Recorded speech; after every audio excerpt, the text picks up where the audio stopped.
ముల్లంగి పచ్చడి చేస్తున్నాను ఈరోజు. రైస్లే బాగుంటుంది, టిఫిన్స్లే కూడా చాలా బాగుంటుంది. ఒక 3 స్పూన్స్ పల్లీలు, 2 స్పూన్స్ శనగపప్పు, ధనియాలు 2 స్పూన్స్, జీలకర్ర 1 స్పూన్. చల్లారిన తర్వాత మిక్సీ గిన్నెలో వేసుకోవాలి.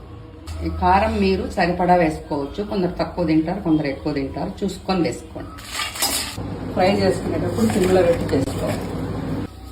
సాల్ట్ మరీ మెత్తగా పౌడర్ లాగా లేకుండా ఇలా కొద్దిగా బరగ్గా పట్టుకోవాలి. ఆయిల్ 1 స్పూన్, ఆనియన్ కొద్దిగా, ముల్లంగి, నిమ్మకాయ సైజ్ అంతా చింతపండు, 1/2 స్పూన్ పసుపు. అంటే ఒక 9-10 మినిట్స్ అంతా మగ్గనివ్వాలి. ఒకటి గుర్తుపెట్టుకోండి, ముల్లంగి ఎంత ఫ్రై అయితే అంత టేస్టీగా ఉంటుంది పచ్చడి, లేకపోతే పచ్చి వాసన వస్తుంది. ఫ్రై చేసిన ముల్లంగి ఇలా మిక్సీలో వేసేసుకోండి. చిన్న గ్లాస్తో కొద్దిగా వాటర్ యాడ్ చేసుకోవాలి. మరీ మెత్తగా పేస్ట్ లాగా చేసుకోకుండా ఇలా చేసుకోండి. ఆవాలు, ఉద్దిపప్పు, పచ్చిమిరపకాయ, గ్రైండ్ చేసిన పచ్చడి ఇలా పోపు పెట్టుకోవాలి. ముల్లంగి పచ్చడి రెడీ. వేడి వేడి రైస్ లేక చాలా బాగుంటుంది.